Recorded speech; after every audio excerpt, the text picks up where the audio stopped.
Hi friend, welcome to game of winning. आज के survivor series 2025 की शुरुआत वुमेन्स वॉर गेम से होती है। शार्लेट फ्लेयर वर्सेस आस्का से मैच शुरू होता है। शार्लेट फ्लेयर की टीम पे एडवांटेज थी, तो नेक्स्ट सुपरस्टार जो एंटर होगा वो टीम शार्लेट फ्लेयर से ही था।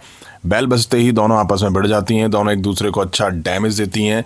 किसी और के एंटर होने से पहले कंट्रोल आस्का बना लेती हैं। लड़ती हुई ये दूसरी रिंग में जाती हैं और वहाँ शार्लेट फ्लेयर पलटवार करते हुए चॉप्स लगाती हैं। अब एंट्री होती है ईओ स्काई की। ईओ आके आस्का में मार देना शुरू करती हैं। शार्लेट फ्लेयर और ईओ स्काई एक केज में थी, बट एडवांटेज का कोई फ़ायदा यहाँ होता दिखाई नहीं दिया, क्योंकि ईओ और आस्का ही भिड़ती दिखाई दी। शार्लेट फ्लेयर पिक्चर में ही नहीं थी। अब बेकी लिंच की एंट्री होती है, वो आते ही कैंडो स्टिक से ईओ स्काई में मार देती हैं। मतलब पिछले 3 मिनट से ज़्यादा टाइम हो गया है और शार्लेट फ्लेयर उठी भी नहीं है भाई। वो छोड़ो, कैमरा भी शार्लेट फ्लेयर पे नहीं मारा गया। अब बेकी लिंच और शार्लेट फ्लेयर भिड़ती हैं, चारों के बीच एक्शन दिखा। अब एलेक्सा ब्लिस की एंट्री होती है। अब कंट्रोल फेस टीम पे था। तीनों मिलके बेकी लिंच और आस्का में मार देती हैं। अब एंट्री होती है कायरी सेन की। अब यार वॉर गेम्स का मुझे समझ में नहीं आता है कि जो भी एंटर होता है वो आके सब में मार देता है, फिर चाहे एक टीम के 2 मेंबर हों, 3 हों या 4 हों। अब एंट्री होती है एजे ली की। वो आके तीनों में मार देती हैं, स्पेशली बेकी लिंच में। बेकी लिंच इधर भागती हैं लेकिन एजे ली पकड़ के मार देती हैं। अब फेस टीम का समझ नहीं आया मुझे, उनकी टीम से कोई मेंबर आता तो बाकी की वुमेन्स पड़ी रहती रिंग में। मतलब हील टीम की वुमेन्स मार खा खा के खड़ी होके वापस आ रही थी, फेस टीम की वुमेन्स पड़ी हुई थी। अब नया जैक्स आती हैं, वो आते ही पावर दिखाती हैं और सबको मसलना शुरू कर देती हैं। अब रेहा रिप्लाई आती हैं, वो अपने साथ ट्रैश कैन, कैंडो स्टिक वगैरह लेकर आती हैं। इतनी स्टिक लेकर आती हैं जैसे कि पता नहीं क्या होगा, भूचाल आ जाएगा रिंग में, लेकिन यूज़ एक ही होती है। रेहा रिप्लाई अकेले आके चारों में पहले मार देती हैं। अब लैश लेजेंड की एंट्री होती है और ये मैच ऑफिशियली शुरू होता है। लैश लेजेंड आके फेस टीम की 5-5 वुमेन्स में मार देती हैं। पिन करना भी आसान नहीं था इस मैच में, कोई पिन करता तो दूसरा आके तोड़ देता। आस्का रेहा रिप्लाई पे मिस्ट मारती हैं। शार्लेट फ्लेयर रेहा रिप्लाई को बचाती हैं और मिस्ट लैश लेजेंड के ही लग जाता है। अब कंट्रोल फेस टीम पे था। अब ईओ स्काई कैच के टॉप पे होती हैं और ट्रैश कैन डाल के हील टीम पे डाइव लगाती हैं। हालांकि बेकी लिंच इस डाइव से बच जाती हैं, वो उसके बाद भागने की कोशिश करती हैं। एजे ली ब्लैक विडो लगा देती हैं, बेकी लिंच स्टेप आउट कर देती हैं और मैच फेस टीम जीत लेती है।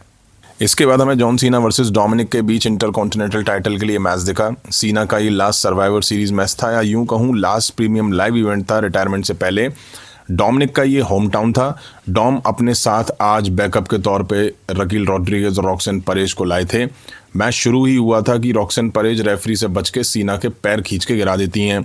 अब जेब कतरा यानी कि डॉम कंट्रोल लेता है। डॉम का सीना पे फोकस से ज़्यादा ये था कि रेफरी को अपनी साइड उलझाऊं और रिंग साइड खड़ी दोनों वुमेन जॉन सीना में मार दें।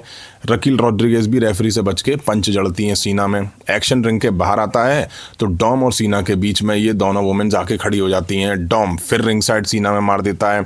सीना अब तक बस मारी खाते हुए दिखाई दिए। रेफरी आंख का अंधा नाम नैनसुख रिंग साइड डॉम सीना को मूव देता है, तभी जेब कतरा गलत सर पे लैंड होता है। दिखाया तो हमें ऐसी गया कि भाई कुछ हो गया है, मैच यहीं रुक जाएगा। रेफरी मेडिकल वालों को बुला लेता है और रिंग में रॉक्सन परेज और रकील रॉड्रिगेज सीना पे मूव लगाते हैं। मतलब मैट पे गिरने की आवाज़ आ रही है और मजाल है जो रेफरी पीछे मुड़ के देख लेगा यार। तभी भाग के डॉम रिंग में आता है और 619 जॉन सीना को देके स्प्लैश देके पिन करता है। रेफरी 1 2 3 नहीं करता है, क्योंकि भाई साहब की आंखें खुल गई हैं, भाई साहब समझ जाते हैं, इसलिए वहाँ से दोनों वुमेन्स को जाने को कह देते हैं। अब एक्शन आगे बढ़ा। जॉन सीना डॉम में मार देते हैं। डॉम अपने शूज़ उतारता है और 619 देता है, स्प्लैश देता है और पिन करता है। सीना किक आउट कर देते हैं। डॉम अब सीना के एटीट्यूड एडजस्टमेंट को भी किक आउट कर देता है। अब जॉन सीना का शोल्डर टैकल रेफरी को लगता है। जॉन सीना एसटीएफ लगाते हैं जेब कतरे पर, बट रेफरी था ही नहीं।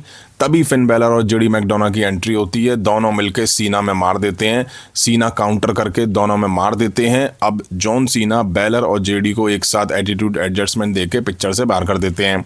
अब डोमिनिक टाइटल लेके आता है। जॉन सीना बच के एटीट्यूड एडजस्टमेंट देते हैं और रेफरी के लिए इशारा करते हैं कि भाई भेजो किसी को। तभी यहाँ लिव मॉर्गन का म्यूजिक हिट होता है। लिव मॉर्गन की वापसी होती है, उनका रिटर्न होता है। लिव मॉर्गन आके डोमिनिक को मारती हैं पहले एक थप्पड़ खींच के, तो सबको लगा कि ले डोमिनिक के खिलाफ हो गई। सीना को वो हक करती हैं और फिर सीना को लो ब्लो मारती हैं और डॉम 619 देता है। मॉर्गन टाइटल से मारती हैं जॉन सीना को। डॉम इसके बाद स्प्लैश दे के पिन करके मैच जीत लेता है और वापस से इंटरकॉन्टिनेंटल चैंपियन बन जाता है। मॉर्गन की वापसी हुई, डॉम और मॉर्गन रियूनाइटेड हो चुके हैं।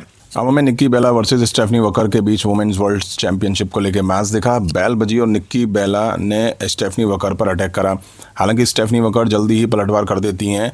एक्शन रिंग के बाहर जाता है, वहां भी स्टेफनी वकर निक्की बेला में मार देती हैं। हालांकि रिंग में एंटर होते ही निक्की वापसी करके मार देना शुरू करती हैं और कंट्रोल बनाती हैं। अब ये मैच एक तरह से वहां बैठी ऑडियंस के लिए ब्रेक के तौर पे था। क्राउड में से काफ़ी लोगों को उठ के बाहर जाते देखा गया, बाहर से वापस आते देखा गया, फ्रेश वगैरह होने गए होंगे, स्नैक्स वगैरह लेने जा रहे होंगे। अब स्टेफनी वकर अनाउंस टेबल पे निक्की बेला को डेविल किस देती हैं। रिंग में आके भी वो वापस से डेविल किस देती है निक्की बेला को और फिर ड्रॉप जोन में डाल के 450 स्प्लैश निक्की बेला को पड़ता है और पिन करके स्टेफनी वकर मैच जीत लेती हैं और टाइटल यहाँ बचा ले जाती हैं।